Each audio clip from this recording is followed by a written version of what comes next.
first met David when he was a young man. Back in 1994, we had one very long summer together, 50 years ago. Oh, I treasure that time in my memory.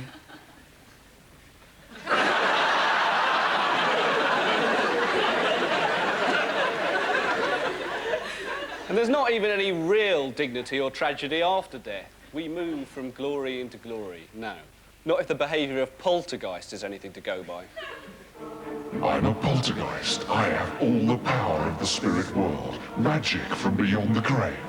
So what I'm going to do is knock this mug off the TV. I'm so evil. And it was their favourite Garfield mug as well. Oh dear, I've made a bit more mess than I intended.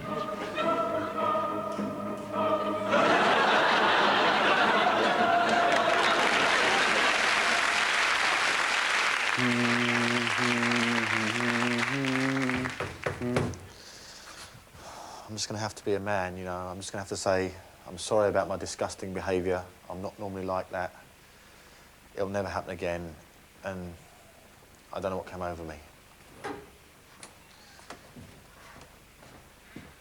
Sorry, behave! Normal like I Yeah, all right, it's fine. don't know what came over me! Yeah, no, it's fine, honestly.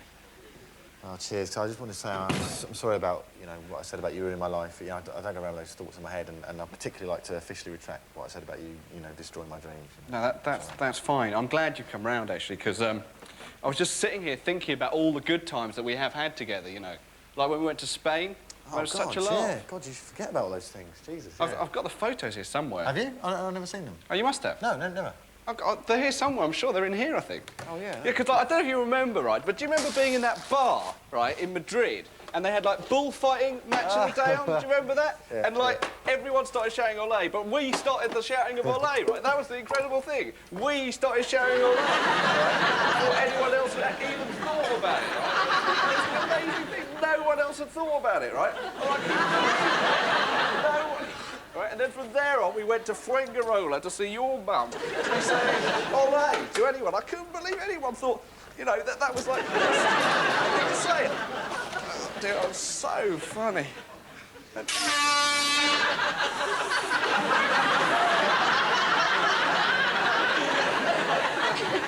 Oh, it's brilliant it was. I'm sorry about all this junk and stuff. I'm just waiting for Gentleman Jim to come round on his horse and cart and take it all away. Anyway, here they are.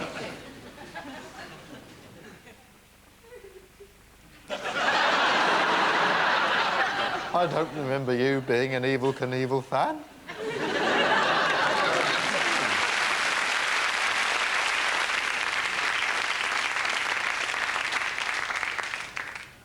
How do you do, ladies and gentlemen? My name is Jarvis.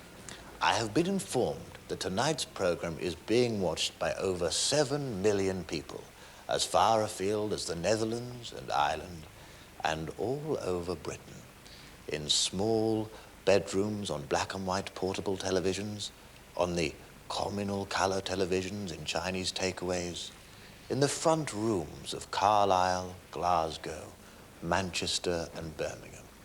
And the irony is, I'm not wearing any pants.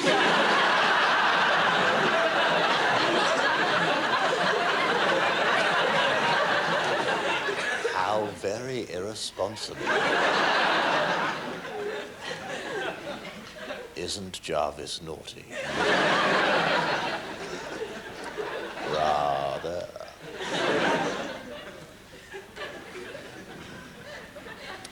I often like to put young people up.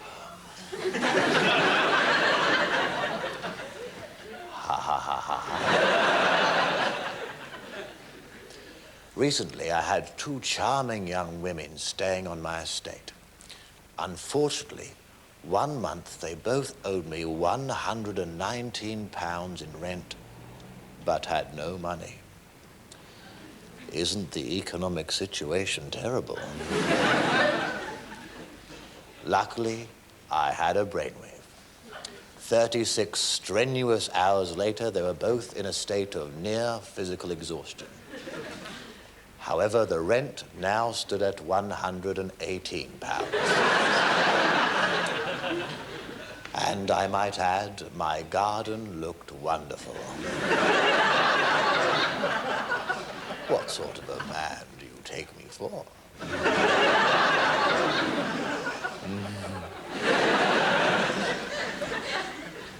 As time passes, I find memory and fantasy become entwined and lose themselves in each other.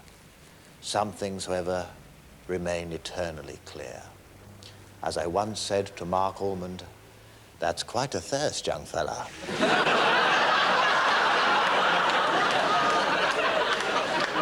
Good night. Memory.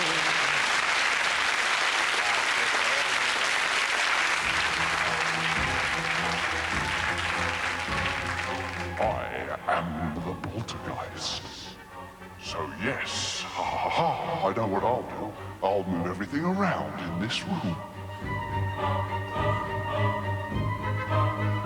Yes, this will leave him totally disorientated. His mind will be swimming with the anarchic force of my haywire psychic energy.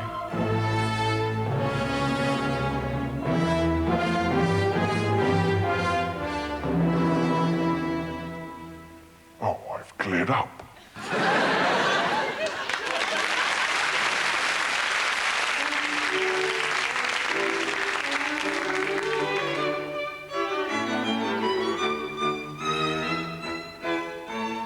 Good evening and welcome to History Today. I would like to take this moment to thank viewers who have stayed with us over the course of these discussions. We are under increasing pressure from the controllers who feel that we have been in some way disappointing those viewers with a yen for historical inquiry.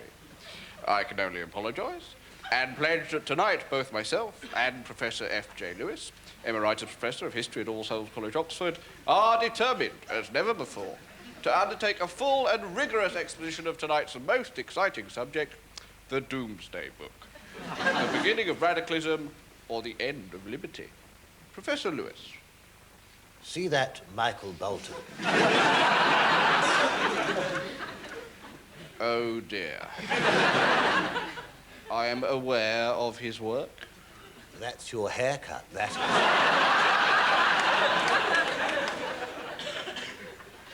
You see those white plastic bracelets that mental patients wear? That say, on continuous medication, return wearer to hospital. I have observed them. That's your swatch, that is.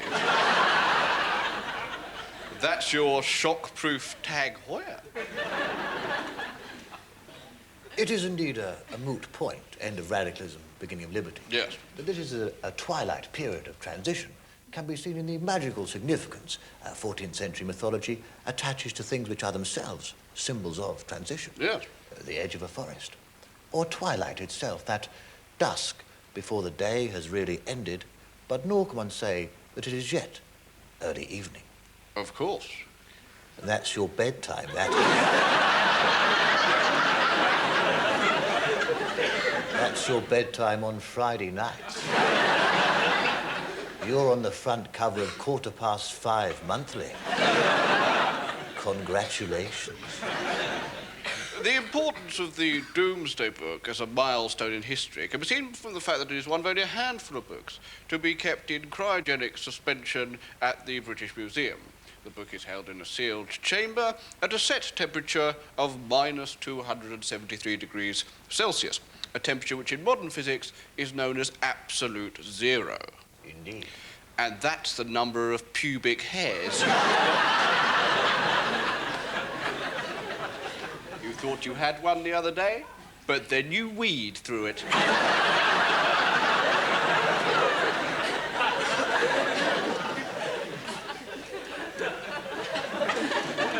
You know those things that happen in the street after 9 o'clock? Oh, yes, yes, very much so. Oh, So I presume you're familiar with the Viking longboat driven by Mary Peters down our street at 9:30. Yes, of course. Like all ships of Nordic pagan design, Yes. had a curved aft and a curved stern, thus. Yes, I'm aware of the design. And that's how you walk down the street.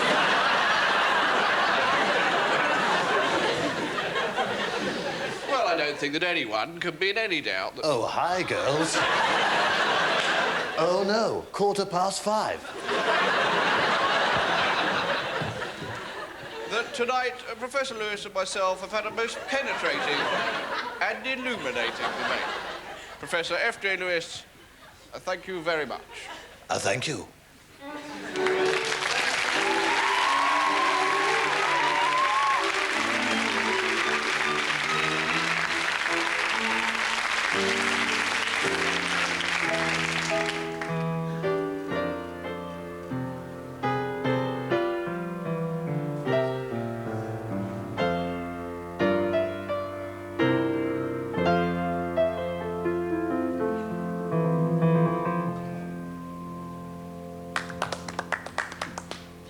Grandpa? Oh, yes, do. No, children. That's enough excitement for me. Your grandpa is a very, very old man. Soon, I think, I may be on my way. Don't say that, Grandpa. Hush, child. Ripeness is all. But there are some things now that I might like to pass on. I haven't opened this closet here since 1994. I came back one day and, I don't know why, on an instinct, I locked it. I thought that perhaps one day in the far, far future, I might open it. And whatever was inside would serve as a record of my life. Now, this belonged to my girlfriend, Emma, your grandmother. Why do we never see her, Grandpa? Well, just after your mother was born, she left me. Disappeared without a word. I never heard from her again. Oh, I don't remember this. Oh, no, wait a minute. This belonged to my old mucker. My old comedy chum, Robert Newman. Robert Newman? Yes. Oh, I haven't seen him since around about the same time, I think. Yes, 1994. I wonder where he is now. He'd laugh to see that, I can tell you. But you see, children, death has no sting as long as you can look back upon your time and say, I have truly understood the pattern of events I call my life. What is this?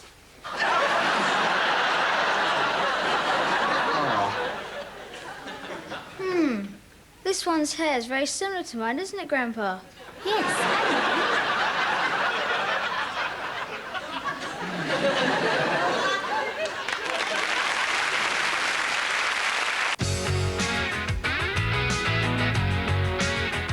The comedy continues on BBC Two with the amiable chat show host, Larry Sanders.